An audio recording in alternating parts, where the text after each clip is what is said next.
డోర్నకల్ మహబూబాబాద్ పరిసర ప్రాంతాల ప్రజలకు విజ్ఞప్తి. మరి అకాల వర్షాలకు వాగులు పొర్లి గ్రామాలు తండాలన్నీ మునిగిపోయే పరిస్థితి వచ్చింది. పోలీస్ యంత్రాంగం, అదేవిధంగా రెవెన్యూ సిబ్బంది, ప్రభుత్వం, అధికారులందరూ అప్రమత్తమై అందరినీ రక్షించే పనిలో నిమగ్నమై ఉన్నారు. ఎవరు భయాందోళనకు గురి కావాల్సిన అవసరం లేదు. తప్పకుండా మీరు మనోధైర్యం కోల్పోవద్దు.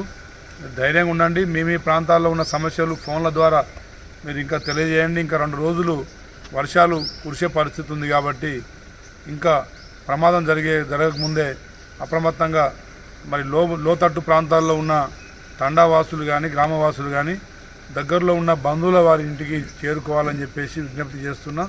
తప్పకుండా మీ అందరినీ ఆదుకునే దాంట్లో ప్రభుత్వం ఇటు అధికారుల యంత్రాంగం, ఇటు కాంగ్రెస్ పార్టీ శ్రేణులందరూ నిమగ్నమై ఉన్నారు. ఎవరు మనోధైర్యాన్ని కోల్పోవద్దు. ఎవరు చేపల వేటలకు కానీ వివిధ కార్యక్రమాలకు బయటకు వెళ్ళొద్దని చెప్పేసి మీ అందరినీ విజ్ఞప్తి చేస్తూ ఉన్నా.